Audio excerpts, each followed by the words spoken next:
அப்போஸ்தலனாகிய பவுல் எபேசியருக்கு எழுதின நிருபம் 6வது அதிகாரத்தில் 14வது வசனத்தினுடைய முதல் பகுதியை வாசிக்க கேட்டு அதை தொடர்ந்து நாங்கள் தியானித்து எங்கள் தேவனுக்கு முன்பாக நாங்கள் சத்தியங்களை உடையவர்களாய் நாங்கள் போராட்டத்திலே அந்த ஆயுதங்களை கொண்டு நிற்க தேவன் எங்களுக்கு கிருபை செய்வாராக. ஆமென் ஆமென். 14வது வசனம். சத்தியம் என்னும் கச்சையை உங்கள் அறையில் கட்டினவர்களாயும். சத்தியம் என்னும் கச்சையை உங்கள் அறையில் கட்டினவர்களாயும்.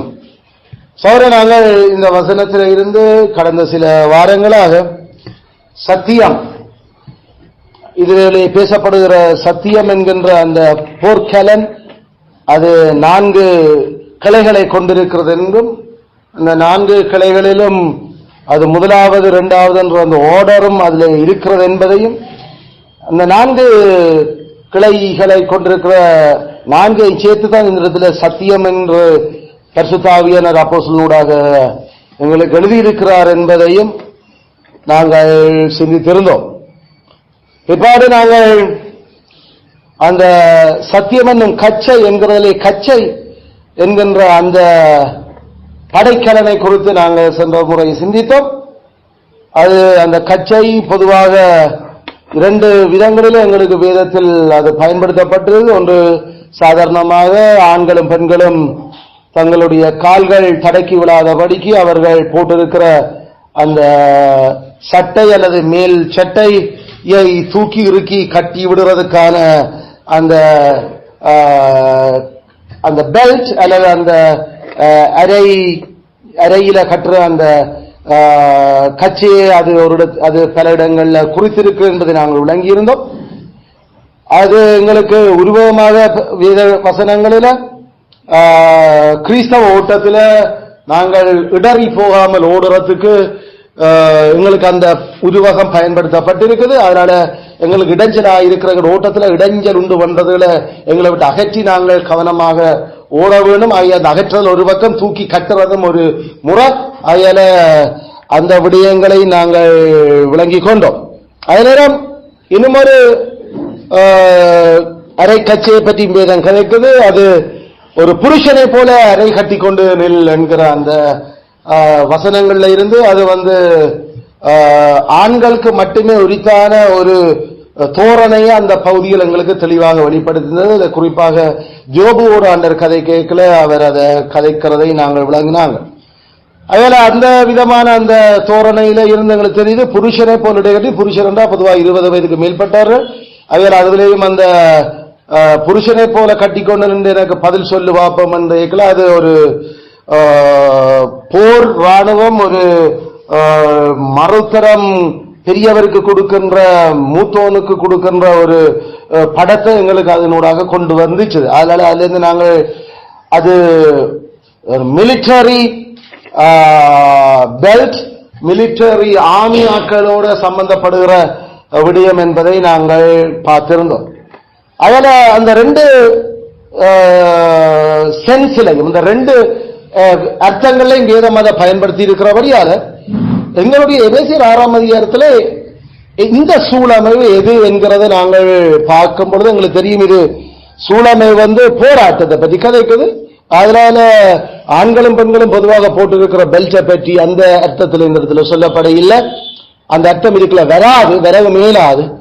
மாறாக இந்த இடத்துல அது போராட்டத்தோட சம்பந்தப்பட்ட போர் வீரர்களுக்குரிய பெல்ட்டை தான் எங்களுக்கு கதைக்கன்னு நாங்கள் சென்ற வர முடியும். அதனால அந்த அடிப்படையில் இந்த வெரிட்டாஸ் அல்லது வெரிட்டி என்கிற அந்த சொல்லு சத்தியம், அது ஏனைய படைக்கலன்கள் எல்லாத்தையும் விட முதன்மையாக சொல்லப்படுகிற ஒரு கலன். மற்ற இந்த படைக்கலனும் இந்த படைக்கலனுடன் அது கொழுவப்பட்டு தொடுக்கப்பட்டு அது போர்வீரனுடைய உடம்பில இருக்க போகுது. இந்த போர்க்கலன், சத்தியம் என்ற போர்க்கலன் ஒரு போர்வீரன்ல இல்லை என்ற வேற என்ன போர்க்கலன் இருந்தும் ஒரு யோசனம் இல்லை. அதனால நாங்களும் அதை விளங்கிக் கொண்டோம். அந்த அடிப்படையில் சத்தியம் என்ற அந்த போர்க்கலன் அது ஒரு கிறிஸ்தவ வாழ்க்கையில வேற எந்த கிருபைகளையும் விட மிகச்சிறந்த கிருபை. வேற எந்த கிருபைகளையும் விட மிகச்சிறந்த கிருபை. அதுல best grace in a Christian, best grace, அது பெஸ்ட் என்று நாம சொல்றதனூடாக மிச்சமெல்லாம் அதுக்கு பிறகுதான். அதுல சத்தியம் ஒரு கிறிஸ்தவன் வாழ்க்கையில இருக்குதுன்னா அதுதான் அவருக்கான பெஸ்ட் அந்த கிரேஸ். எந்த சமயத்திலையும் எந்த சமயங்களா இருக்கட்டும் அதுல சத்தியம்தான் அது ஆளுது என்று சொன்னா அதுதான் பெஸ்ட் ரிலிஜன். அதுல சமயங்களுக்குள்ள எந்த சமயத்துல சத்தியம் மட்டும்தான் அங்க இருக்குதுண்டா அதான் சமயங்கள்ல சிறந்த சமயம். மற்றதெல்லாம் ஒன்று சத்திய கலப்பா இருக்கும் அல்லது வெறுமனே அது மனுஷ ஞானமா இருக்கும். அது நித்தியமான சத்தியங்களை கொண்டிருக்காது. அதுல சமயம் என்று சொன்னா அது எப்பயுமே உண்டு. அது சத்தியம், சத்தியம் முழுசாக ஆதியிலிருந்து அந்த வரைக்கும் சமயத்தை சத்தியத்தால் சத்தியம் ஆண்டு கொண்டிருக்கவர். மிக்ஸ் என்று நாம சொல்ற கட்டுக்கதைகளோ அல்லது நாம சொல்ற வரலாறு தெரியாத வம்ச வரலாறு அல்லது வரலாறு இல்லாத கதைகளோ சத்தியமா இருக்கிறார். ஹிஸ்டரி சரியா இல்லையோ கதை முடிஞ்சது, அங்க நாம கதைக்கிறார். அதுக்கு பிறகு சத்தியம் சத்தியம் சொல்லணுமோ you have to prove by history. அத வரலாற்று ரீதியாக நீ அதை நிரூபிக்கும். வரலாற்று ரீதியாக நிரூபிக்க ஐயோ இது வரலாறுல அப்படி எங்களுக்கு சொல்லேனா தென் அது சத்தியம் இல்லை, அது சத்தியமா எடுக்கிறார். அந்த அடிப்படையில் விவிலிய சமயம் அல்லது கிறிஸ்து மார்க்கம் வரலாற்றால ப்ரூவ் பண்ணப்பட்ட ஒரே ஒரு சமயம். மற்ற எந்த சமயமும் வரலாற்றால நிரூபிக்கப்பட இயலாத சமயம். மற்ற சமயங்களில வரலாறால நிரூபிக்கிறதுக்காக அது முயன்றா கூட அங்க சத்தியம் இருக்காது. உதாரணத்துக்கு முகமதியத்தை யாராவது வரலாற்று பூர்வமா யோசிச்சு அதை நிரூபிக்க முயன்றா குர்ஆனில அசத்தியம் தான் நிறைய இருக்கு. குர்ஆன் தனக்கு தானே முரண்படுகிறதான் ஊறுபட்டது. அதேநேரம் வரலாறு ரீதியாக இல்லாத சமயங்கள் என்று பார்க்கல சிவசமயம். அதை கேட்டா இங்கய்யா சிவன் எப்ப அவர் சிவன் எப்ப இருக்கிறார், அவருடைய நிலப்பாடுகள் என்ன மாதிரி எந்த இனத்தோடு அவர் அதை தன்னை வெளிப்படுத்தி காட்டி இருக்கிறாருன்னா தெரியும் அவர்களுக்கு எங்க வெளிப்படுத்தினார். அப்படி ஒரு ஆள் இல்ல. அது என்னன்னா அது சிவ அடியார்கள் அப்படி ஒரு கனவு கண்டு அப்படியெல்லாம் சொல்லி இருக்கிறேன். அதை வெறும் மனுஷர்த்த கனவிலையும் அவர்களுடைய கற்பனையிலும் எழும்பின ஒரு பம்மாத்து கடவுள். ஆகிய அது உண்மை இல்லை, அது பம்மாத். வரலாற்று ரீதியா ஒன்றை நிரூபிக்க இராட்டி தென் கதையை முடிஞ்சது, கேஸ் இல்ல, அவுட். அது சத்தியம் இல்லை. ஏண்டா ட்ரூத் ஆல்வேஸ் இன் ஹிஸ்டரி. சத்தியம் எப்பயுமே வரலாற்றுல இருக்கு, வரலாற்றுல இருக்கு. ஜாவே வரலாற்றின் கடவுள். வானத்தையும் பூமியையும் படைச்சதுன்னா இதையும் வானம் பூமியும் இருக்குது. அவர் கைமல்ல நான் தான் படைச்ச நான்.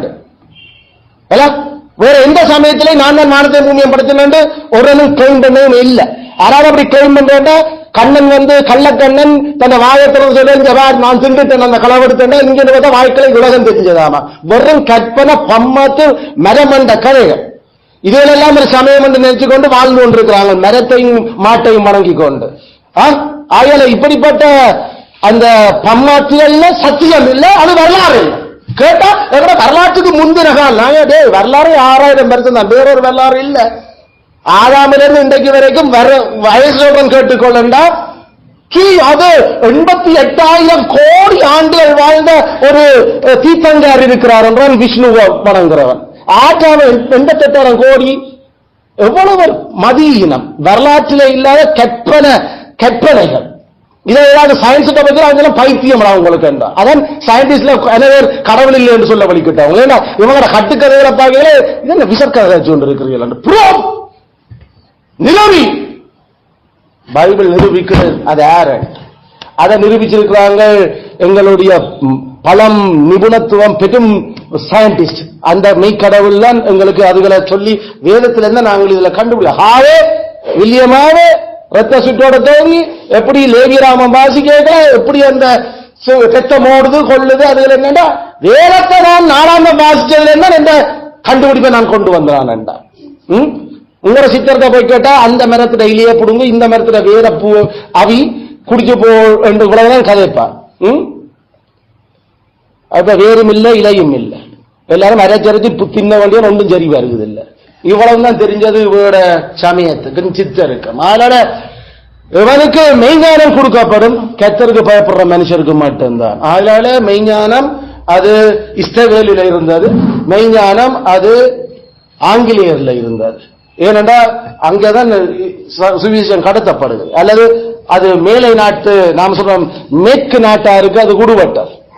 கிழக்கத்தியரும் கிழக்கு புத்திரரும் கிழக்க வேண்டியான் சீலம்பாவையோடு, ஏனென்றா ஒன்றும் தெரியாது இன்றைக்கு வரைக்கும். அதான் அவர்களுக்கு முகமதியருடையது எல்லாம் அண்ட புழு ஆகாச புழு இருக்கிறதெல்லாம் சரியான ஒரு முரண்பாடான ஒன்று கொண்டு தங்களுக்கு ஒத்து வராத விஷயம். ஈசா நபிதான் எல்லாத்தையும் சொல்லி, ஈசா நபிதான் கன்னிக்கு பிறந்தவர், ஈசா நபிதான் பாவம் இல்லாதவர். ஈசா நபி என்ன இயேசு கிறிஸ்து, இயேசு கிறிஸ்து தான் பாவம் இல்லாத, இயேசு கிறிஸ்து தான் கன்னிக்கு பிறந்தவரே குர்ஆன் சொல்லிக் கொண்டிருக்குது. ஈசா நபிதான் திரும்ப வந்து நியாயம் தீர்க்க போறாருன்னு சொல்லுது. அந்த ஈசா நபி கடைசியில முகமது நபிக்கு சமனாக்கி வச்சிருக்கு அந்த குர்ஆன். முகமது என்ற ஒரு சின்ன பிள்ளையில லூசுவாதம் வந்த ஒரு மனுஷன், ஒரு விதமான மூலக்கிரேக்கு அந்த ஆளுக்கு. அப்படிப்பட்டதெல்லாம் கணக்க புதுசு புதுசா சமயம் தொடங்கினது. அதுல அந்த எலன் வைட் என்ற செவன்த் அட்வென்டிஸ்ட் தொடக்கிற அந்த பொம்பளை, அவருக்கும் சின்ன வயசுல இருந்து ஒரு விதமான மூலசுவம் இல்லாத தன்மைகள். அதுல மூலசுவம் இல்லாதாக்கள் உருவாக்கின கணக்க மதங்கள். இப்படிப்பட்ட விஷயங்களை என்னன்னு நாங்கள் தேடி பிடிச்சு நாங்கள் அதுல ஹிஸ்டரி வரலாறு சரியா விளங்கி அதை இந்த வெளிச்சத்துல நாங்கள் ஸ்கேன் பண்ணி பார்க்கிறோம். எங்கெங்க பிரச்சனை எங்கெங்க சரியா இருக்கு. ஏண்டா தேவனருவரே உண்மை உள்ளவர், இயேசுனா நான் தான் சத்தியம், என்னை விட வேற சத்தியம் இல்லையா. ஆகையால சத்தியம் அது ஒரு சமயத்தினுடைய பெஸ்ட் சமயமாக்குறது சத்தியம் தான். அங்க சத்தியம் இல்ல, அந்த கலப்பு வந்துன்னா அது முடிஞ்சது, அது சமயம் இல்லை, அது மெய் சமயம் இல்லை, அது சத்திய சமயம் இல்லை.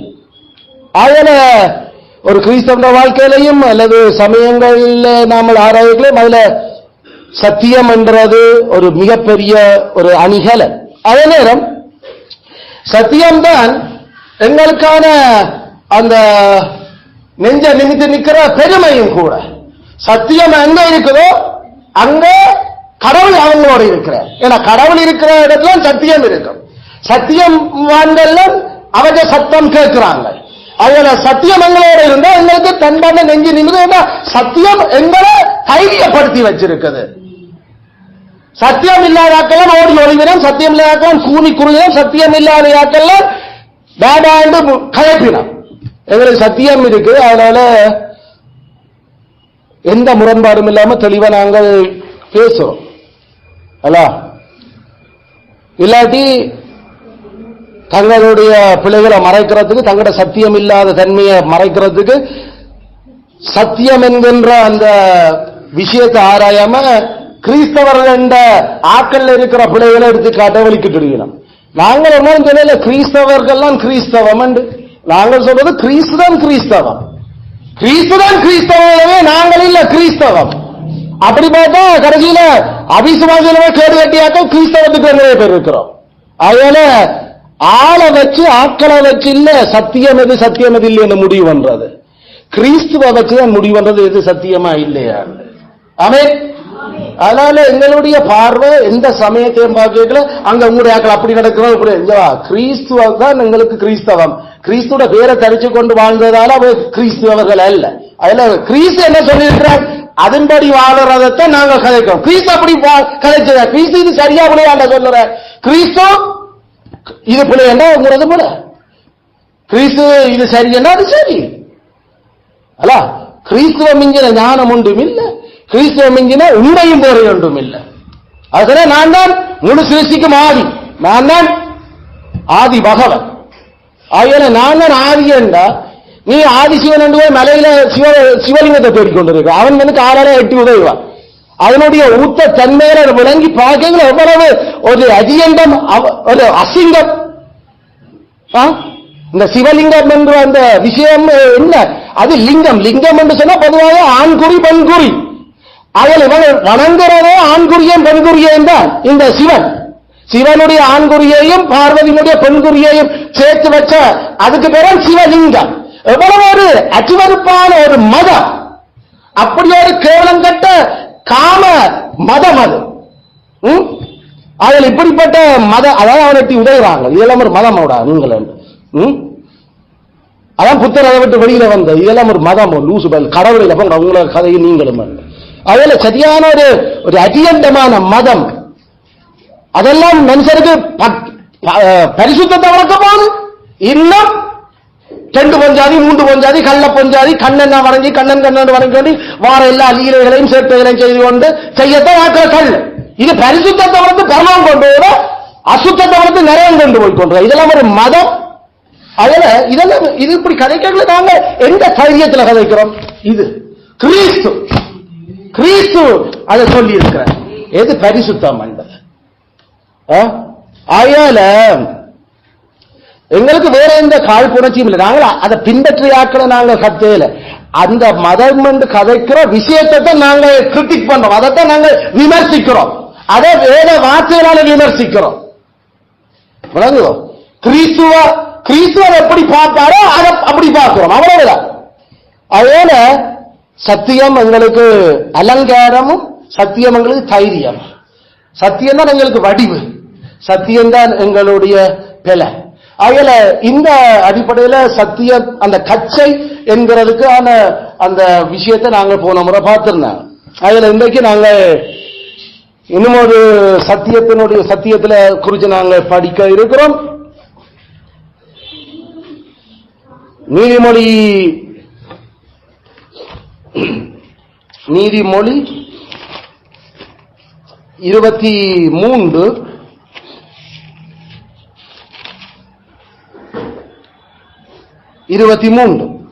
நீதிமொழி 23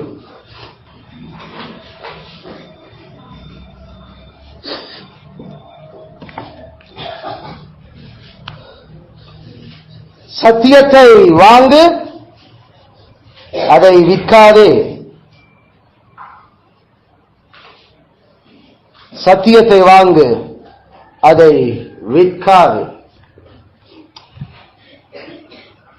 இந்த பரிசுத்த சாலமோனூடாக எங்களுக்கு இந்த சத்தியம் என்னும் கச்சை அது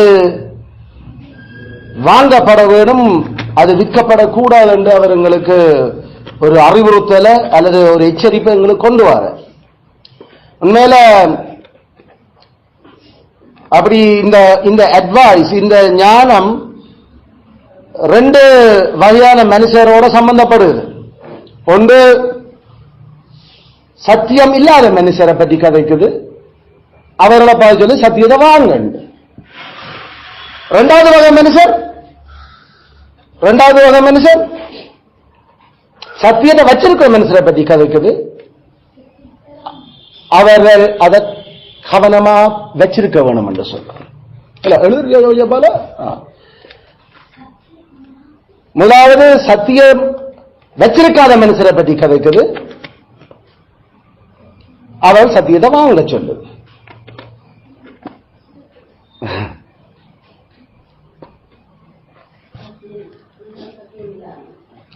இரண்டாவது சத்தியத்தை வச்சிருக்க மனுஷரை பற்றி கதைக்குது, அவர்கள் அதை இன்னும் நன்றாக கெட்டியா பிடிச்சிருக்க வேண்டும் என்று சொல்லுது.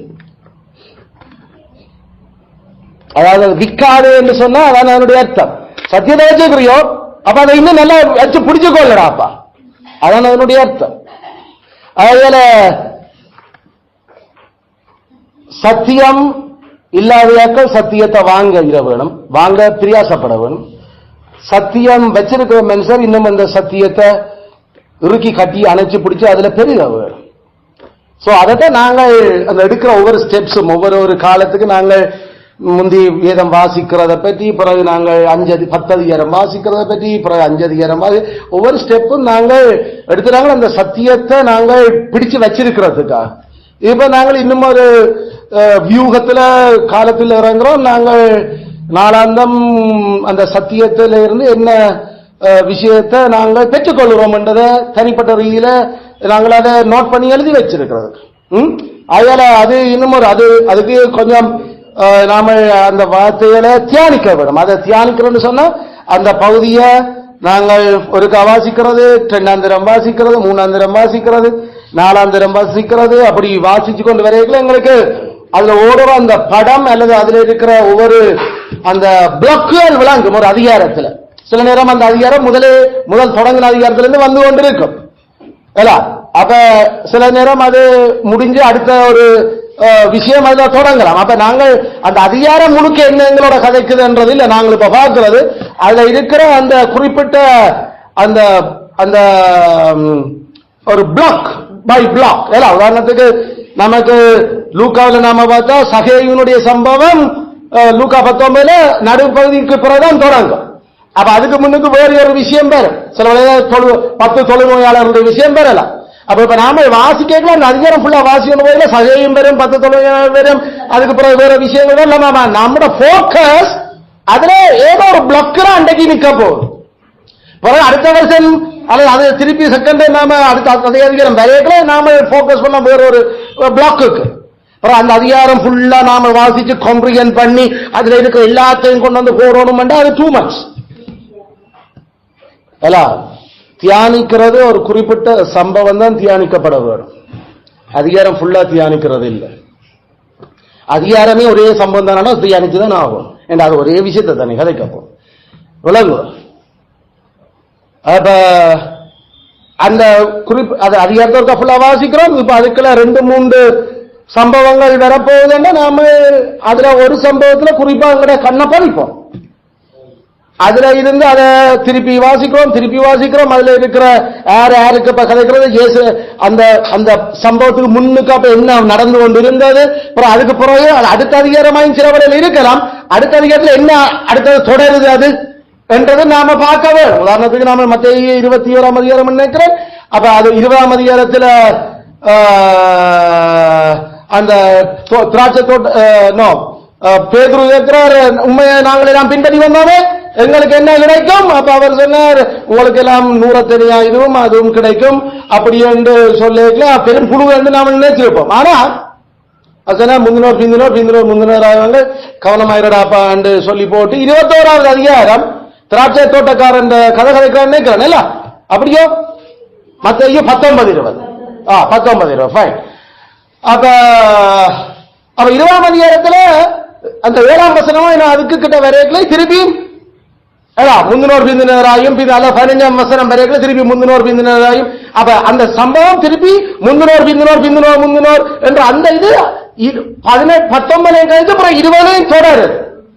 அப்ப சிலவனையில அந்த பிளாக் நாம 19ஆம் அதிகாரத்தை வாசிச்சு கொண்டு வரைக்கும் அடுத்த அதிகாரம் முதல் 4-5 வசனங்கள் இல்ல ஒரு 6-7 வசனம் வாசிச்சிருக்கவர் தெரியும் இது தொடரு போதா என்ன. இல்லாட்டி நாம என்ன செய்வோம், நாம பேதுருவோட கதையை மட்டும் எடுத்து வச்சோன்னு அப்படி நாங்கள் ஆண்டவருக்கு எல்லாத்தையும் விட்டுட்டு வந்தால் ஆண்டவர் முடிச்சிடும். ஆனா அது இல்ல அவருடைய மெயின் பாயிண்ட். அதுல தியானிக்கிறது கான்டெக்ஸ்டோட தியானிக்கும். கான்டெக்ஸ்ட் அப்ப கவனிச்சு நாம ஏற்கனவே நாம வாசிச்சு பழக்கமா இருந்தா உங்களுக்கு தெரியும் அடுத்ததும் இது இப்படிதான் வரப்போகுது இதுல சம்பவம். இது நாங்கள் இப்பதான் பைபிள் எடுத்து 1 வருஷம் வாசிச்சியாக்களை பற்றி கதை இந்த பயிற்சிய கதை கேளு. குறைஞ்சது நாம 5 வருஷத்துக்கு மேல பைபிளை திருப்பி வாசிச்ச ஆட்கள்கிட்ட இந்த பயிற்சி கதைக்கிறோம். இதை போய் 1ஆம் வருஷம் 2ஆம் வருஷம் சேர்த்து தொடங்கல நான் கதை கேளு. அது என்னடா பைபிளே தெரியாது என்ன மாதிரி சம்பவங்கள் எப்படி வரப்போகுது. அதனால இது எல்லா சபைக்கும் பொருந்தாது இந்த பயிற்சிகள். இது பயிற்சியால முயற்சி செய்கிற ஞானேந்திரிய முடியவர்களுக்கு தான் தகும். அதனால அந்த மாதிரி அந்த அதுல பெருகின பைபிள் பரீட்சைப்பட்ட ஆட்களுக்கு தான் ஓரளவுக்கு இது. இப்ப அதை இன்னும் கான்கிரீட்டா மண்டைகளை புகுத்த போறோம். இது இப்படிதான் சூழமையில இருக்குதாண்டு அண்டா இன்னும் கூட நமக்கு மெமரிகள். சோ இப்படி அதை நாம செய்யறதுக்கு பேர் நாம வச்சிருக்கிற சத்தியத்தை இன்னும் விடாம உறுதியா நாம எல்லாம் வெற்றி பிடிச்சு பெருக போறோம். சத்தியத்தை வாங்கு, வச்சிருக்கிறத இன்னும் இறுக்கிப்பிடி. இதான் வசனம். சத்தியத்தை வாங்கு, வச்சிருக்கிறத இன்னும் இறுக்கிப்பிடி. அதைத்தான் விற்காது என்று சொல்றது இறுக்கிப்பிடி என்ன அர்த்தம், இருக்கிறத இன்னும் இறுக்கிப்பிடி. அதனால இந்த வசனத்தினுடைய அடிப்படையில் அப்போஸ்தலன் பவுல் 2 கொரிந்தியர் 13:5 இப்படி சொல்லுற. 2 கொரிந்தியர் 13:5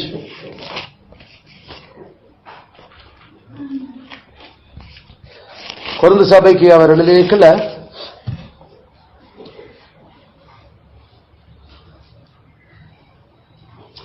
நடுப்பகுதியில் உங்களை நீங்களே பரீட்சித்து பாருங்கள்,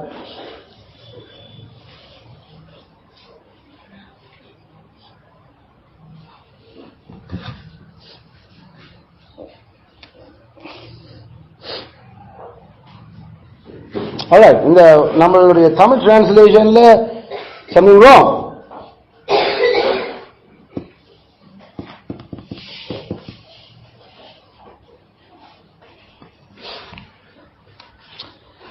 நீங்கள் சத்தியம் உள்ளவர்களே என்று உங்களை நீங்களே சோதித்து அறிந்து கொள்ளுங்கள். உங்களை நீங்களே பரீட்சித்து பாருங்கள். இல்ல இந்த விசுவாசம் உள்ளவர்களோ என்ற சொல்லு இட்ஸ் நாட் ஃபெய்த், விசுவாசம் இல்ல, ட்ரூத், சத்தியம்.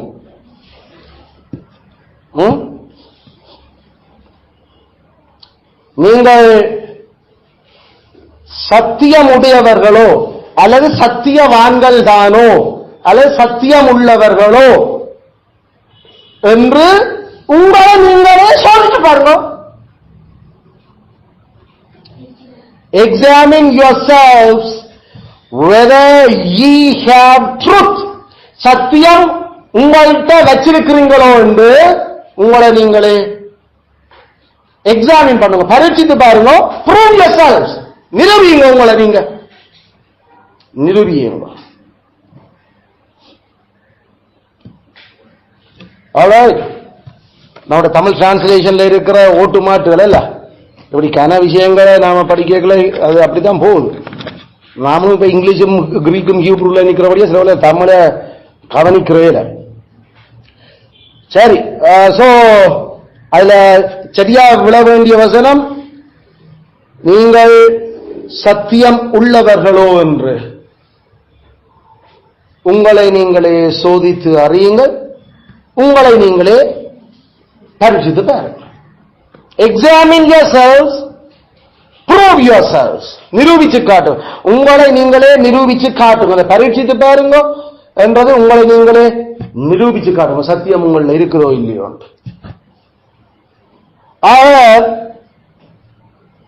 அப்போ சொலமன் சொன்னதான் நீங்க திருப்பி அப்போஸ்தலன் கதைக்கிற சத்தியம் நீங்க வச்சிருக்கிறீங்க, அதை இன்னும் அத உங்கள இருக்கிறான்றதை ப்ரூஃப் பண்ணு, வடிவா அதை நிரூபிச்சு காட்டு. அதை நீங்களே எங்களுக்கு சோதிச்சு பார்த்து சொல்லுங்க உங்கள்கிட்ட இருக்கிறோ இல்லையோ.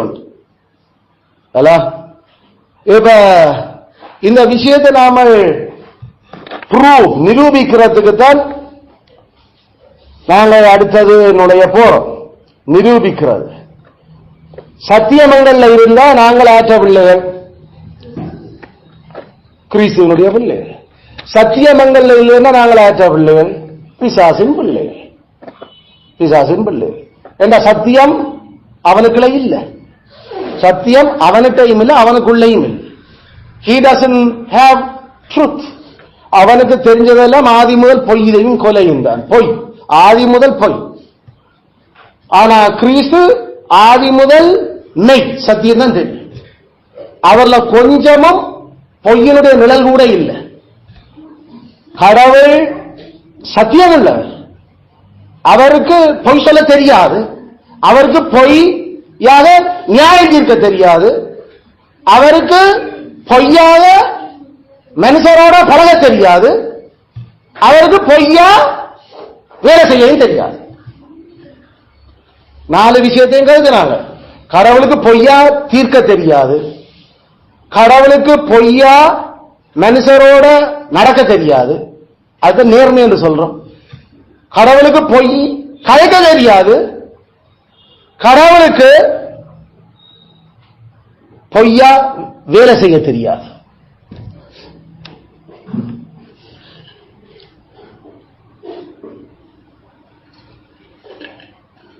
விளங்குதலோ? 4 கிளைகளை தான் கதைச்சன. 4 சத்திய கிளைகள். Judgment in truth, heart in truth, speech in truth, deed in truth. அதாவது truth in judgment, truth in heart, truth in speech, truth in deed. Action. Yes, action. ஆனா ஆண்டவனுக்கு, வேதத்தின் கடவுளுக்கு தப்பு தப்பா தீர்ப்பு சொல்ல தெரியாது.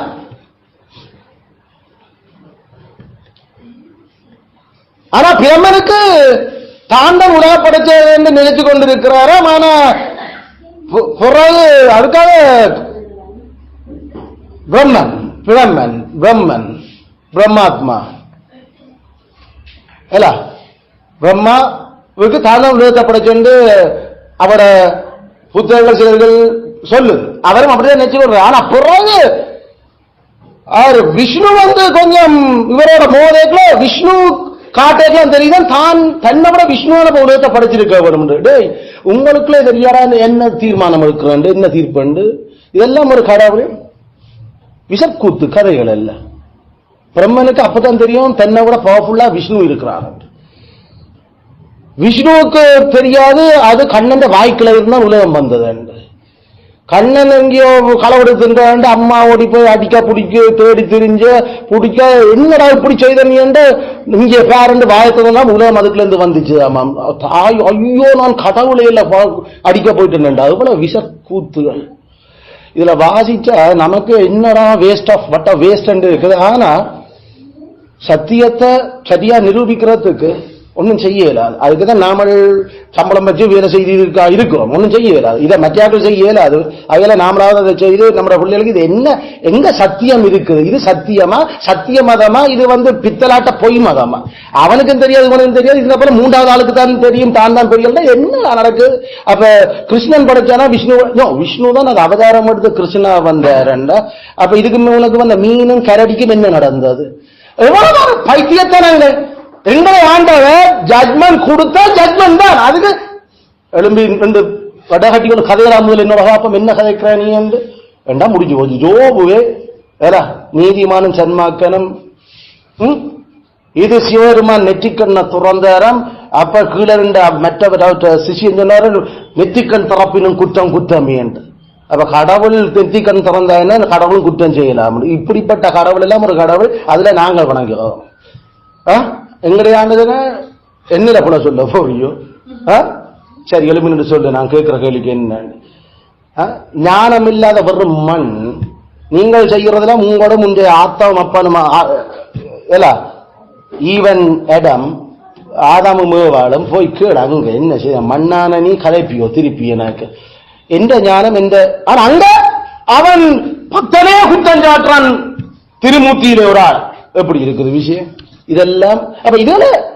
அப்ப இதுல படிக்கலாம் தெரியும்.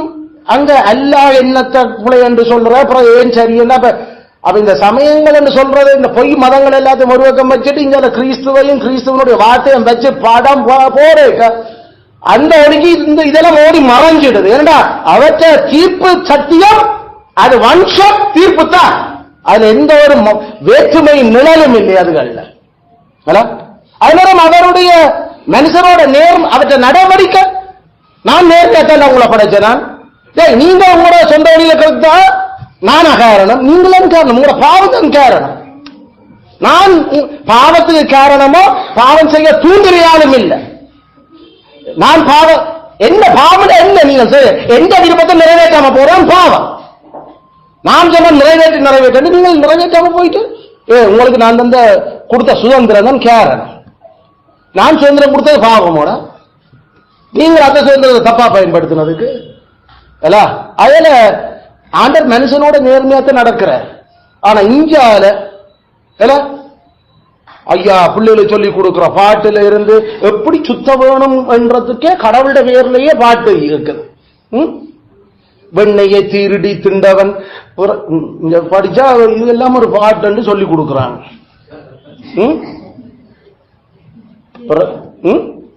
ஹரே கிருஷ்ணா ஹரே ராமா ஹரே கிருஷ்ணா ஹரே ராமா கரி ராமா கரி கிருஷ்ணா வெண்ணைய திருடி தின்னுறதும் களவெடுத்து தின்னுறதும் ஒரு கடவுளாடா. எங்க சொன்னா டே எனக்கு தேவைன்னா உங்கள்கிட்ட ஒன்றும் கேட்க மாட்டேன், எல்லாமே எங்க அது. அதுக்காக நான் தின்னுறதுக்கு உங்களோட மாதிரி மாம்சத்தோட இருக்கிற ஆள் இல்ல. நான் ஆவியோட இருக்கிற கடவுள், ஆவி கடவுள். அதனால அவர் மனுஷரோட நேர்மையாத்தான் அவர் இருக்கிறார். அவர் கதைக்கிறது அது கதைச்சா அது உண்மைதான். சாகவே சாவிகள் சரி முடிஞ்சு. நாதம் சாவல் பிழைத்தானா, செத்தான் 930 வயசுல. சரி ஏன் உடனே சாவியல? டேய் உடனே சாகடிக்காம விட்ட இந்த இலக்கத்திலே நீ கேள்வி கேட்கிறியா? கடைசியில செத்தானா இல்லையா? செத்தான். நான் சொன்ன நீ சாவ அவன் செத்தான், அவ்வளவுதான். அதில் அவர் கதைச்சா பொய்யுறியாத தெய்வம், அவற்ற வாயில மாறுபாடே இல்லை. அவர்தான் வேதத்தின் கடவுள், விவிலியத்தின் கடவுள். அதில் அவர் பேச்சும் உன் சத்தியம் தான். அவற்றை செய்யல் யாவும் சத்தியம், செய்யல் யாவும் சத்தியம். அதுல அப்படிப்பட்ட அந்த கடவுளுடைய சத்தியங்களை நாங்கள் எங்களிலே அது இருக்குதா என்றது இப்ப ட்ரையல் நம்மளை சோதிக்க வேணும். ஏண்டா சத்தியம் என்னும் கட்ச கடவுள் கட்டுறது இல்ல, நாம கட்டுறது. சத்தியம் என்னும் கட்ச நாம கட்டுறது, கடவுள் கட்டுறது இல்ல. அப்ப இப்ப கேள்வி, சத்தியம் உங்களுக்குள்ள சத்தியம் இருக்கணும், உங்களை நீங்களே சோதிச்சு பாருங்க. அத தமிழ் இங்கிலீஷ்ல ஈ என்றால் ஒருமைக்கு கதைக்கிற வசனம், நாட் யூ. யூ என்றால் தன்மைக்கு நாம கதைக்கிறது. அது கிரீக்ல உண்மை நீயே சோதிச்சு பாருங்க, நீ சத்தியம் உள்ள இருக்கணும். அதாவது சத்தியம் கச்சவனில இருக்கிறான். சத்தியத்தின்படி நெஞ்சு நிமித்தி தைரியமா நிற்க முடியுமா? சத்தியத்தின்படி உனக்காட்டு அலங்காரமா இருக்கிறதா சத்தியம்? முன்னே டெஸ்ட் பண்ணிப்பார், சத்தியம் இருக்கும். இதுதான் இயேசு கிறிஸ்து தெசலோனிக்கேயருக்கு அப்போஸ்தலர் 1 தெசலோனிக்கேயர் 5:21 எல்லா ஆவியையும் சோதிச்சு பாருங்க. Try all spirit. Try all things. I am sorry. எல்லாத்தையும் சோதித்து பாருங்க, எல்லாத்தையும் சோதிச்சு பாருங்க. ஆக நாங்கள் சமயங்கள் என்று அழைக்கப்படுகிறதையும் சோதிச்சு பார்க்கிறோம். அது சத்தியமா என்ன இருக்குது? அதே நேரம் அப்போஸ்தலனாகிய யோவான் 1 யோவான் 4:1 நீங்கள் எந்த ஆவியை நம்பாமல் எல்லா ஆவியையும் சோதித்து பாருங்கள். சத்தியமுள்ள ஆவி எது பேர்? சத்திய ஆவி. Try the spirits. Try the spirits. சோதிச்சு பார். இதைத்தான் இயேசு கிறிஸ்து சொன்னார். நீங்கள் என்ன சத்தியம் என்று பார்க்கணுமோ வேற வாக்கியங்கள் ஆராய்ஞ்சு பாருங்கடா. என்ன பற்றி எனக்கு சாட்சி கொடுக்கிறது அங்கதான் இருக்குது. நான் உண்மையான ஆளா, நான் சத்தியவானா, நான் பிதாவிலிருந்து இறங்கி வந்தையாளா, பரலோகத்திலிருந்து வந்தையாளா, அனுப்பப்பட்டையாளா, அந்த ஒரே மெசியாதானன்றத வேதத்தை பார்த்து முடிவு பண்ணுங்க. அதை நாங்களும் செய்கிறோம். ஏனைய விடயங்கள் எல்லாத்தையும் நாங்கள் முடிவு பண்றதுக்கு வேதத்தை பற்றி அதனுடைய தான் முடிவு பண்ணுறோம். ஏன்னா கிறிஸ்து அவர்களுக்கு சொல்லி இருக்கிற வேதத்தை இருந்து சோதிச்சு பாருங்க, வேற வாக்கியங்களை ஆராய்ஞ்சு பார். அதனால search the scripture, try the scripture. வேதத்தினோட ப்ரூவ் பண்ண பார். நான் தான் மெசியான்றதை அதுதான் சாட்சி கொடுத்து கொண்டிருக்கிறது. அதே போல இவங்களெல்லாம் மெசியாக்கள் இல்லை என்றதையும் அதுதான் சாட்சி கொடுத்து கொண்டிருக்கிறது. முகமது தான் அல்லாஹ் அனுப்பின கடைசி நபி நமக்கு. அதை குறித்து எங்களுக்கு உபாகமம் 31ஆம் அதிகாரத்திலும் ஈசா நபி வந்து யோவான் 14ஆம் அதிகாரத்திலும் என்னடா மோசே சொன்னது என்ன போல ஒரு தீர்க்கதரிசி எழுப்புவார் என்று. நீ எல்லாம் மோசைக்குள்ள கால் தூசிக்கும் வர மாட்ட, நீ ஒரு லூசு பயல் அடிப்படையில். நீ என்னண்டு அந்த புறகலும்புற அந்த என்ன போல ஒரு தீர்க்கதரிசி? ஆஃப்டர் எல்லாத்தையும் விடு, சகோதரருக்குலாம் தான் எலும்ப பண்ணு. நீ ஒரு அரேபியன், உண்மையா தாங்க கதைச்சது கான்டெக்ஸ்ட் இல்லாம மண்டைக்கிளையும் இல்லாம இப்படி கழிச்சு கொண்டிருக்கிற. இதைத்தான் குர்ஆன்ல எழுதி வைக்கிற அந்த மனுஷன் குர்ஆன்ல அல்லாஹ் இறக்குறான்னு சொல்லிக் கொண்டிருக்கிறான். தான் தான் கடைசி அந்த நபி. யோவான் 14 நான் உங்களுக்கு ஒரு தேற்றவாளர் அனுப்புவேன், அவர் சகல சத்தியத்துக்கு உள்ள உங்களை நடத்துவார். பரிசுத்த ஆவியை பற்றி கிறிஸ்து சொன்னதை தான் தான் அந்த தேற்றவாளன் என்றார். இதுல வாசி கேட்கணும், அது சூறாவா, அது ஏதாவது கூறாவா குத்தட்டோன்ற கோபமெல்லாம் பெறும். ஏண்டா அவ்வளவுக்கு அவுட் ஆஃப் கான்டெக்ஸ்ட் அந்த வேற வசனங்களை பேய்த்தனமா பிச்செடுத்து தங்களுக்கு கொண்டு பொருத்தி இருக்கிறாங்க. அதெல்லாம் எதால பார்த்தோம்? இந்த சத்திய வார்த்தையால, எங்க சொந்த புத்தியாலே அதை யோசிச்சாங்க. வேற வாக்கியங்களை ஆராய்ச்சி பார்த்தோம். அது ஆர சொன்னது சகோதரருக்குள்ள இருந்து, உங்களுக்குள்ள இருந்து சகோதரருக்குள்ள இருந்து என்ன பண்ணுவாங்க. பின்னுக்கு இயேசு கிறிஸ்து என்ன பற்றி மோசேன்னு சொல்லி இருக்கிறான்டா ரெண்டு இணைஞ்சு வருது. நீ மெக்காவில பிறந்த உன்னை பற்றி எங்க சொன்னது? அது இஷ்டமில்ல பிறக்கிறவனை பற்றி கதைச்சது.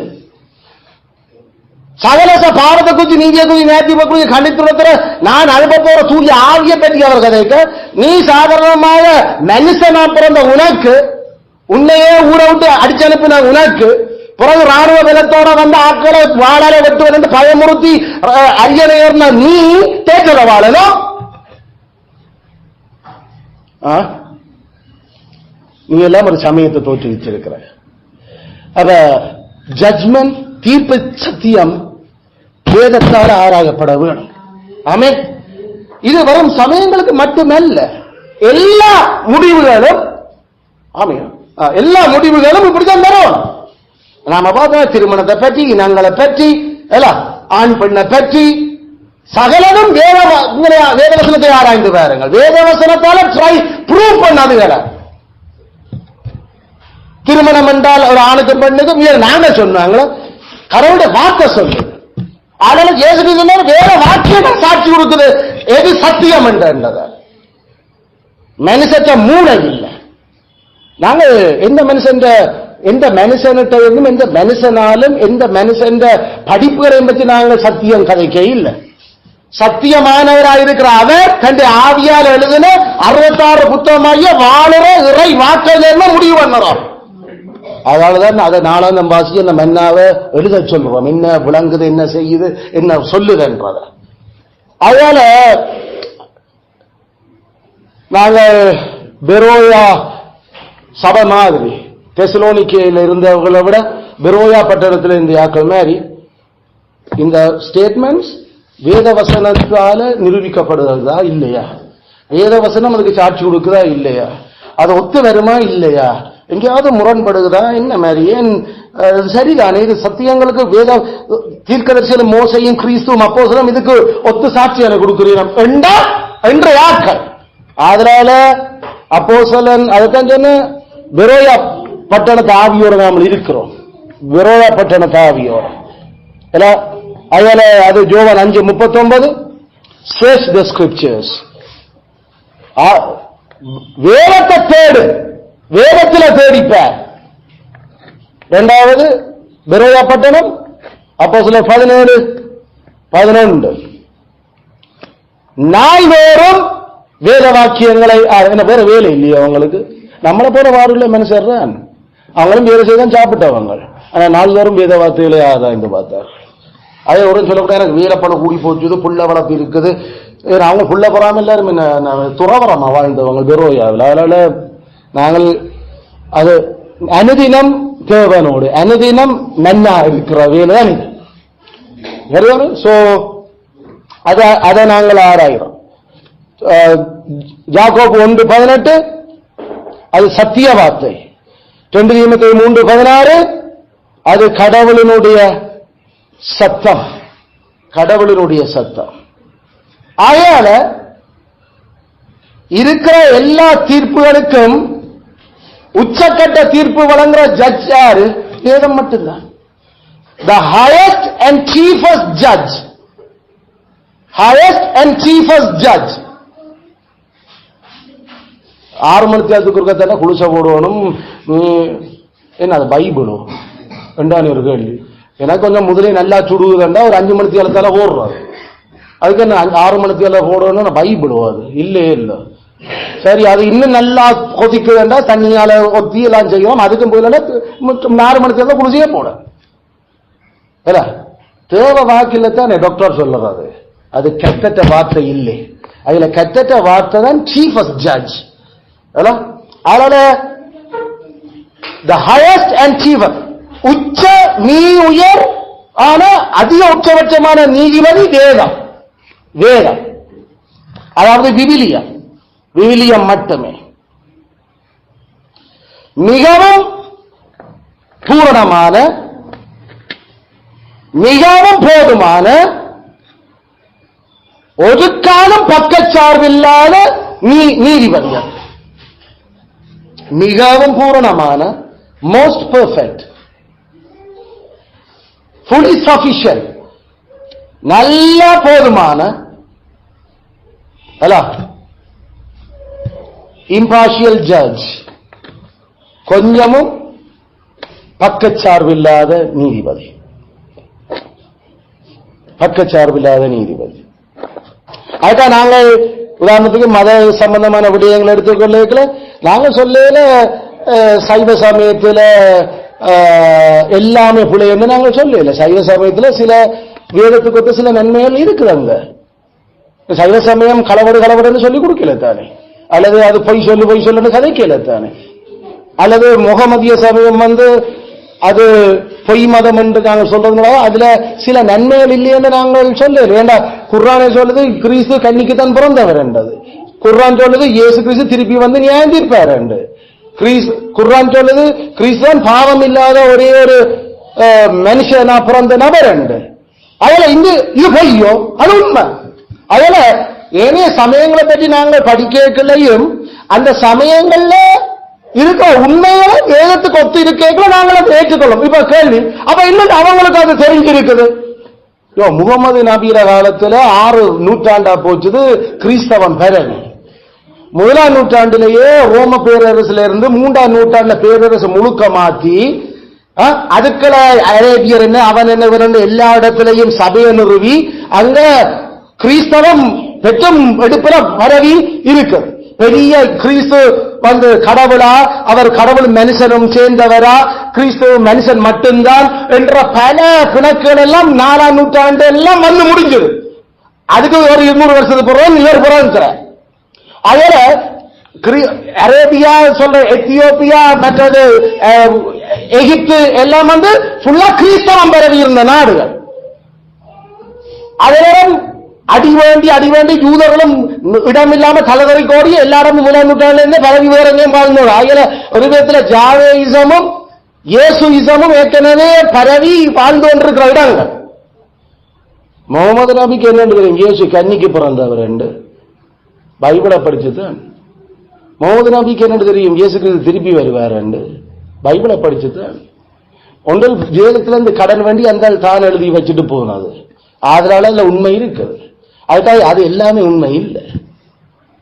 அல்லது வேணிய சமயங்களை பார்க்கல சில விஷயங்கள் உண்மையான விஷயங்கள் சிலது 1 2 இருக்கு. 1 2 3 4 அவர்கள் என்னென்ன அந்த சமயங்களை உருவாக்கிச்சுன்னா தேவனுடைய படைப்பை பார்த்து அந்த படைப்பில் இருக்கிற சத்தியங்களை விளங்கி கொண்டாங்க. ஆனா அந்த படைப்பு பாவத்துக்கு பிறகு அது மங்களாத்தான் இப்ப தெரியுது. அதனால அதுல இருந்து எல்லாமே மங்களாத்தான் அங்க போய்கொண்டிருக்கு. அந்த மங்களுக்களையும் சில சத்தியங்கள் ஞானம், வல்லமை, நன்மைத்துவம் தெளிவா தெரியுது. அதுல அந்த தெளிவா தெரிகிற சத்தியங்கள் அந்த சமயங்களை நீக்கத்தானே வேணும். ஏண்டா அவங்களும் கடவுள செயல படைக்கப்பட்ட மனுஷர் தானே. அதுல மற்ற சமயங்கள்ல உண்மை இல்லை என்று நாங்கள் சொல்ல இல்லை. ஆனா அந்த சமயங்கள் ஒரு காலம் முழுக்க உண்மையான சமயங்கள் அல்ல, முழு உண்மையுடையவர்கள் அல்ல. முழு உண்மை இல்லை என்றால் மிச்சம் பொய். அதுல பொய்யும் உண்மையும் கலந்து இருக்கிறது கடவுளுக்கு ஒரு காலம் பிடிக்காது. அதுல முழு உண்மை கிறிஸ்து மாத்திரமே, முழு உண்மை விவிலியம் மட்டுமே. அதுல எந்த ஒரு பொய் தீர்ப்புகளும் பொய் முறைகளும் கடைசி ஒன்றுமே இல்லை. அதுல இந்த மாதிரியான இந்த வசனங்களால நாங்கள் எங்களை ஜட்ஜ் பண்ண போறோம். எங்கிட்ட சத்தியம் என்னும் கச்சை இருக்குதோ என்றா எங்களை நாங்கள் யார் இப்ப சோதிக்கணும்? வேத வாக்கியம், வேத வசனங்களால நாங்கள் எங்களை சோதிக்க போறோம். எப்படி வேத வார்த்தையால சோதிக்கிறோம்? நாங்கள் அதிகாரங்கள் சொல்லுறத ஏற்றுக்கொண்டு அதன்படி நாங்கள் நடக்க வழி கிடைக்கல. அது வேதத்துக்கு ஒத்திருக்குதா இல்லையான்றது நாம சோதிச்சிருக்க வேணும். இல்ல அது போப் சொல்லுறார், இல்ல ஃபாதர் சொல்றார், இல்ல பாஸ்டர் சொன்னவர் என்பதுக்காக நாம அதுக்கு கீழ்ப்படியேக்கல. நாங்கள் சத்தியம் என்னும் கச்சையை அங்க கலட்டி விடுறதாக்க இதுக்கப்புறம். ஏன்னா சத்தியம் என்றாலே வேதம் மட்டும்தான். ஏதாவது சொல்ல அது வேதப்படி இருக்கிறான்றதை நாம சோதிச்சு பார்த்திருக்க வேணும், சோதிச்சு பார்த்திருக்க வேணும்.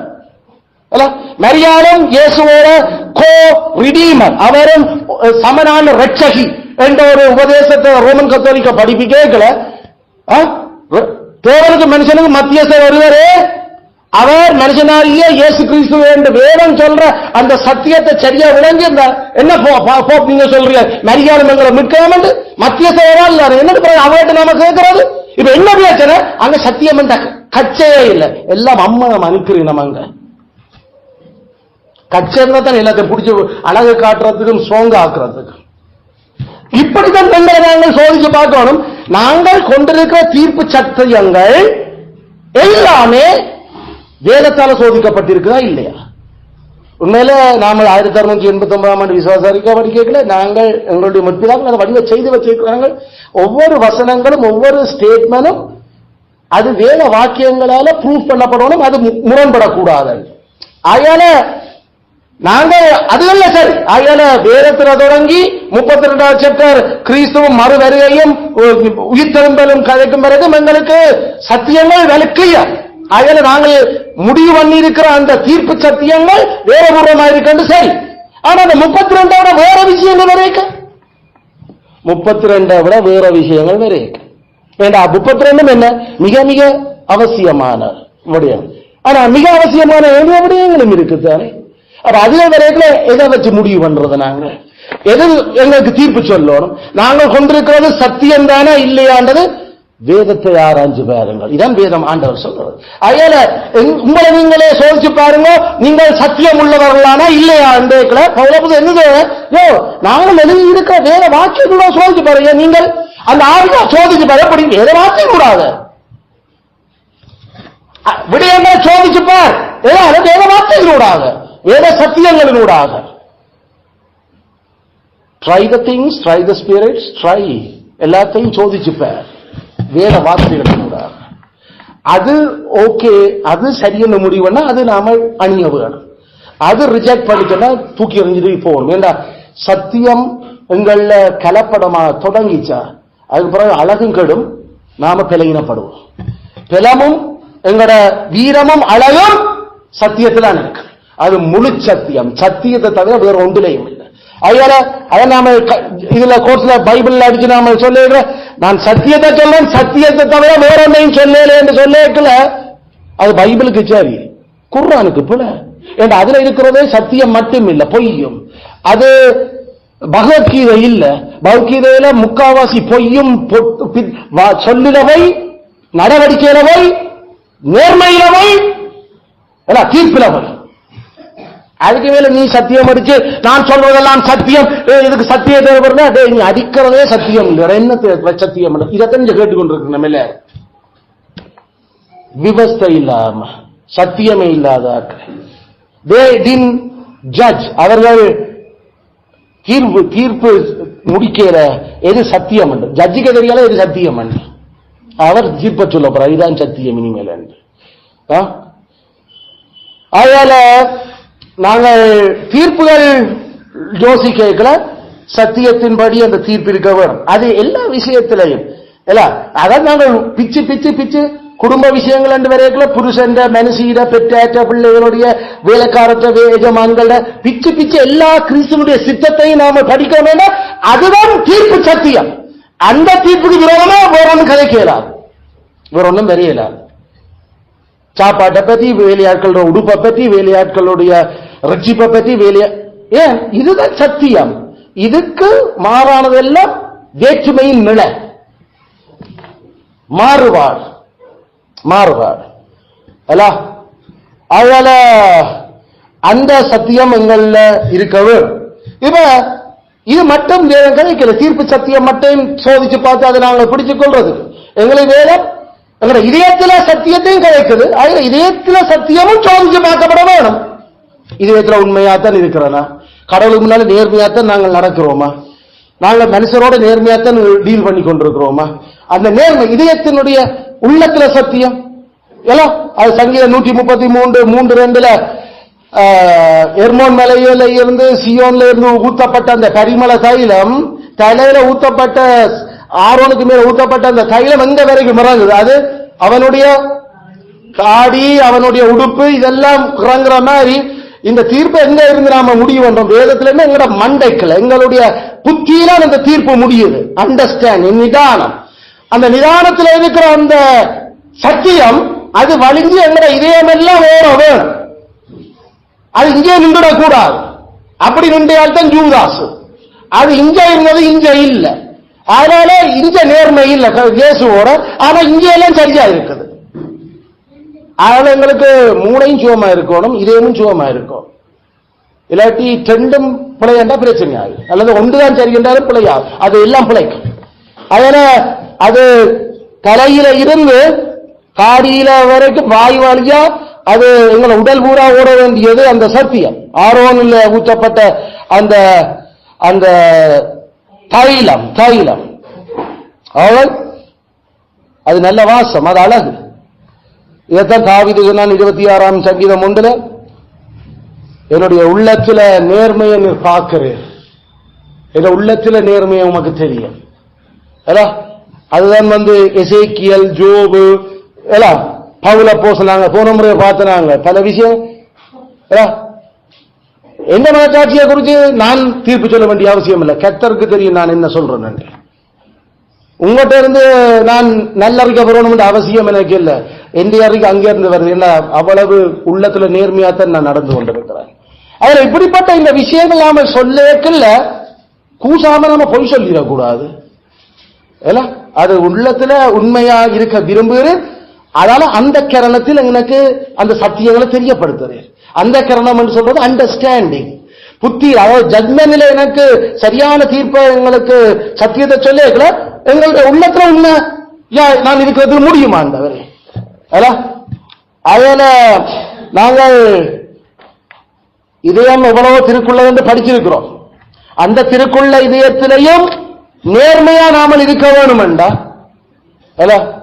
கிறிஸ்து கட்டாயம் அவருடைய சத்தியம் முழுவதுமாக நாங்கள் கட்டி பிடிச்சு அதை வச்சிருக்கவர். இல்லாட்டி அது ஏதோ ஒரு விதத்துல எங்களோட உணர்ச்சிகளை பாதிச்சு எங்கள பிரச்சனைகளை ஏற்படுத்துது. அது எங்களுடைய உடலில பிரச்சனையை கொண்டு வந்து உணர்வுகள்ல பிரச்சனையை கொடுத்து அது சத்தியத்துக்கு ஒரு நாள் கதைக்க வைக்க தொடங்குது. சத்தியத்தை சத்தியமா யோசிக்க விடுவது இல்லை. அது நம்மட நோயை, நம்மட ஏறாத்தன்மையை அல்லது நம்மளுடைய பிரச்சனைகளை பெருசாக்கின உடனே உள்ளத்துல நேர்மையும் எங்களுக்கு உடைய தொடங்கும். கவனமா இருக்க வேணும் இந்த விஷயத்துல. ஏன்னா அதுதான் பாவம் பயன்படுத்துற கருவிகள். இதைத்தான் நாங்க ஜோனோன்னுட்டு இருந்து 1 வருஷமா படிச்சிருந்தாங்க. நம்மள வாசம் பண்ற பாவம் அது இதயத்தில வாசம் பண்ணது. அப்ப இதே நேர்மையா இருக்கணும், அது சரியான கஷ்டம். ஆனா முடியும். இந்த ஜோபு, தாவீது, எசேக்கியா, மற்றது பவுல போசலன், நாங்க கடவுள் சாட்சி கொடுப்பாரு என்ன பற்றி. ஜோபுவினுடைய ப்ளீடிங், நான் எவ்வளவு உண்மையா இருந்தேன் கடவுளே என்ற உள்ளத்துல. நீ சொன்ன சாட்சியல் உங்களுடைய பிரமாணங்களுக்கு எவ்வளவு பயந்து பயந்து நான் நடந்தேன். டிக்கெட் விதவைகள், பிள்ளைகள், இதுகள், அது விதவைகள், மற்றது வேலைக்காரரோட நான் எவ்வளவு உமக்கு உண்மையாத்தானே நடந்தேன். இப்படி ஆண்டவரோட கெஞ்சி அதை கேட்கறதுக்கு ஒரு தில் வேணும். எல்லாம் அதற்கு பேரோட இந்த உள்ளத்துல நேர்மை என்று கதைக்கிறோம். இதே அனனியான் சப்பிரான்னு சொல்லலாமோ? ஓ ஓ ஓ ஓ ஓ இவ்வளவுதான் பித்தரா, ஓ இவ்வளவு அங்க இன்னும் யோசிக்கிறாங்க, சொல்ல போறாங்க. அதுல ஓம் இல்ல, ஓ உண்மையான யாருன்னு இல்ல, இவ்வளவுதான் நான் வித்தனியன் ஏண்டா ஓம் அத யோசிக்க ஏண்டா உள்ளது உள்ளதுதானே. ஆனா இங்க எல்லாம் அங்க பிரச்சனை, ஆக்கள் பொய் சொல்லுவது. உள்ளத்துல நேர்மை இல்ல, வாயில பொய்யா வழியில வருவது. அல்லது அப்போஸ்தலரும் பேதுருவும் அப்போஸ்தலரும் நாங்கள் ஒரு காலம் உண்மை விட்டு விட்டு போக மாட்டோம். அவரை குடிச்சதோட எல்லாம் ஓடி போனாங்க. அங்க உள்ளத்துல நேர்மை இல்லை அந்த விஷயம். இதை ஏன் சொல்றோம்? அந்த உணர்வுகள், எங்களோட நோய்வாய், எங்களுக்கு வர்ற இடுக்கண்கள், எங்களோட கிரெடிபிலிட்டி, அதாவது எங்களோட நேர்மையை மாற்ற விடையிலாது.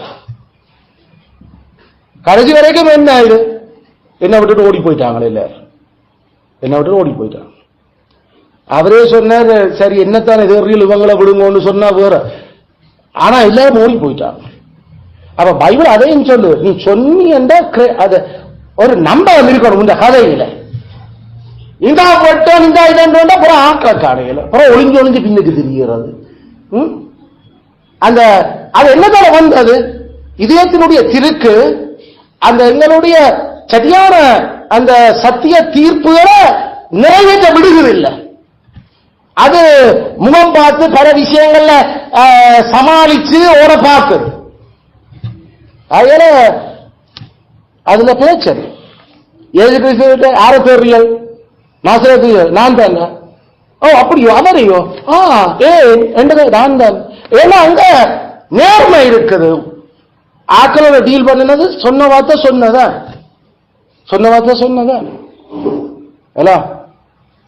சோ நாங்கள் ஜோசேப்ப மாதிரி தான் அந்த நேர்மை. கடவுள் பார்க்கிற கடவுளுக்கு என்னென்று பிடிக்கிறோம் பண்ண நேர்மையில நான் நடக்கணும் அவ்வளவு. அப்ப எங்களுடைய கிரெடிபிலிட்டி எங்களுடைய உள்ளத்தில் உண்மை நாம தனியா இருக்கைக்குள்ள கூட வழிபடும். நாம தனிச்சு விடப்படைக்கல தனியா இருக்கைக்குள்ள மட்டுமில்ல தனிச்சு விடப்படைக்கல நாங்கள் கடவுளுக்கு நேர்மையா இருக்கிறோமான்றதை வெளியில வேற. அதுதான் எங்களுடைய டெஸ்ட். நாங்கள் உள்ளத்துல உண்மையா இருக்கிறோமா இல்லையா பார்க்க ஒரு நேரம் இன்றைக்கு தனித்து விடப்பட்டு இருக்கிறோம். சபிச்ச நாமளா, பைபிள் வாசிச்ச நாமளா, தியானிச்ச நாமளோ ஒரு கேட்க போறதில்ல. ஆனா உள்ளத்துல உண்மையா இருந்தா அதை கட்டாயம் கடவுளுக்கு முன்னால செய்வோம். இன்றைய நாள் மன்னா பொறுக்கினியோ, ஐயோ இன்றைக்கு நான் சட்டியான வேலை கூடி போச்சு, இன்றைக்கு நான் மன்னா பொறுக்க. அப்ப என்ன திண்ட நீ? வானத்திலிருந்து அவர் மினக்கட்டு மென்னா அனுப்பி இருக்கிறார். வானத்திலிருந்து வந்த மென்னா நான் தான் இந்த ஜீவ அப்பம் ஜீவப்பம் இன்றைக்கு சாப்பிட்ட. நீ சாப்பிட்டல எப்படி டேஸ்ட் உனக்கு இன்றைக்கு? இல்ல ஜீவப்பம் பார்த்தனா? ஜீவம் பார்த்த நீயோ? அப்ப ஜீவப்பம் சாப்பிடல. இல்ல ஜீவப்பம் வாசிச்சேன். அப்ப ஜீவப்பம் தியானிக்க அதை போட்டு காவிதாக்கள் மாதிரி அதை தியானிக்க எலும்புகள் எல்லாம் சூடாகிச்சுது. எல்லாம் ஒரு சூடும் வர இல்லை. அப்ப நீ சரியா டேஸ்ட் பண்ணி சாப்பிடல. இன்றைக்கு தியானிக்கிறது when you meditate, நாம வேத வசனத்தை தியானிக்க அந்த கான்டெக்ஸ்ட், அந்த பின்னணி, அதுல நடந்த விஷயங்களை யாரு ஏன் இந்த சொல்ல எப்படி பயன்படுதா, பைபிள்ல இது எங்க வந்தெல்லாம் யோசிச்சு கொண்டு வரைக உண்மையில சூடாகும். அதாவது அனல் மூழும், அனல் வரும். அது நமக்கு அனுபவத்தில் மட்டுமே பரிசுத்தவான்கள் என்பது நடந்திருக்கு. அனல் அது ஹீட் ஆகும். வேத வசனம் ஏண்டா நாம சாப்பிடுற சாப்பாடுக்கு உடம்பு அந்த வெப்பநிலையை தக்க வைக்குது. ஏன்னா அந்த ஹீட் அந்த ஜெனரேட் பண்ணி உடம்புக்கு சாப்பாடுகளுடைய போசாக்கு மட்டுமில்ல அந்த ஹீட்டும் அது மெயின்டைன் பண்ணப்படுகிறது. வேத வசனத்தை வாசிச்சீங்களான்றது இல்ல, வேத வசனத்தை சுவச்சனீங்களோன்னு கேள்வி. Have you eaten the bread today? இன்றைக்கு வேத வார்த்தை சாப்பிட்டீங்களோ? அதுல கவனம். அதை சாப்பிடுறவங்களோட நாம இதயத்துல நேர்மையா இருக்கிறதுக்கு எங்களுக்கு தெரியும். அது அப்பதான் நாம என்ன மாதிரியான சிச்சுவேஷன் வரைகளையும் கடவுளுக்கு முன்னால எப்படி இருக்கும். வேண்டாம் நீ பாட்டுங்க இந்த கதையை. ஐயோ இது வேண்டாம், இது சரி வர, இது போல இது வேண்டாம். ஏன்னா கர்த்தருக்கு முன்னால நாம அதனால உள்ளத்திலையும் உண்மை, புத்தியிலையும் உண்மை. அப்ப அடுத்தது என்ன? வாயில உண்மை இருக்கான்னு சோதிச்சு பார்க்கும். உங்களோட வாயில உண்மை, உங்களோட செயல்கள்ல உண்மை. வாயில உண்மை, செயல்கள்ல உண்மை. அதுல பொதுவாக எங்களுக்கு தெரியும் இதுவும் உண்மையா இருக்கும். இதுவும் செயல்களும் உண்மையா தான் இருக்க போகும். எதுவும் the head and the heart, தலையும் இதயமும் சத்தியமா இருந்தா, அதாவது தீர்ப்பிலையும் எங்களுடைய நேர்மை உள்ளத்திலையும் உண்மை இருந்தா பேசுறதுலையும் செய்யறதும் உண்மையா இருக்கு. ஆக்ஷன் அண்ட் ஸ்பீச் உண்மையா இருக்கு. இங்க போல அதனால சின்ன பிள்ளைத்தனமா சில விடையில போய் சொல்ல வராது. ஏன்னா இங்க சரியா தெரியல என்னன்னு, அல்லது இங்க தெரியும் ஆனா இங்க உண்மை இல்லை. அதனால அதுவும் மாத்தி ஏதோ நடிக்குது ஆக்ஷன். அதுல வேதமங்களுக்கு சொல்றபடி இது இந்த பொக்கிஷம், இந்த வேத வார்த்தைகள், இது கடவுளுடைய வார்த்தை. இது மட்டும்தான் இந்த உலகத்திலே வார்த்தை கடவுளால தரப்பட்டது. அதனால இந்த சத்திய வார்த்தைகளால செவியெடுக்க நாமல் சத்தியத்தை பேசி சத்தியத்தை சாதிக்க வேணும். சத்தியத்தால தீர்த்து சத்தியத்தை நாம கடவுளுக்கு மனுஷன் முன்பாக நாம சத்தியமாயிருக்க வேண்டும். அதனூடாகத்தான் நாங்கள் சத்தியத்தை நாங்கள் பெற்றுக்கொள்கிறோம், சத்தியத்தை இறுகி பிடிச்சுக் கொள்கிறோம்.